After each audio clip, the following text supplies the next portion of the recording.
ఉండండి. మీటింగ్ కి సంబంధించి లైవ్ విజువల్స్ మీరు చూస్తున్నారు. ఆంధ్రప్రదేశ్ అలాగే తెలంగాణకు సంబంధించి ముఖ్యమంత్రులు ఇద్దరు కూడా సెంట్రల్ స్టేజ్ లో ఉన్నారు. అంటే ఆ మీటింగ్ కి సంబంధించి సెంటర్ లో ఉన్నారు.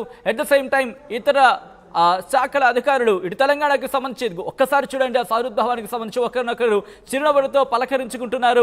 ఇటు సిఎస్ శాంతకుమారి లెఫ్ట్ సైడ్, అలాగే తెలంగాణకు సంబంధించి సిఎస్ శాంతకుమారి లెఫ్ట్ సైడ్ మీరు చూడొచ్చు. అలాగే మంత్రి పొన్నం ప్రభాకర్ ఇతర శాఖల అధికారులు ఇటు తెలంగాణకు సంబంధించిన అధికారులందరూ ఇటువైపు ఉన్నారు. అలాగే ఆంధ్రప్రదేశ్కి సంబంధించిన అధికారులందరూ మీరు ఆ రైట్ సైడ్ చూడొచ్చు. కందుల దుర్గేష్ అనగానే సత్యప్రసాద్, బీసీ జనార్దన్ రెడ్డి వీళ్ళందరూ కూడా అటు రైట్ సైడ్ లో ఉన్న విజువల్స్ మీరు చూస్తున్నారు. భేటీ ప్రారంభమైంది. ఒకరినొకరు ఫస్ట్ ముఖ్యంగా పరిచయ సందర్భానికి సంబంధించి మాట్లాడుకుంటూ ఉంటాం. అటువంటి సందర్భాన్ని చెప్పుకోవాలి. ఒకరొకరు పలకరించుకుంటున్న మన తెలుగు అచ్చమైన తెలుగులో చెప్పాలంటే కనుక ఒకరినొకరు పలకరించుకుంటున్నారు, ఆహ్వానించుకుంటున్నారు.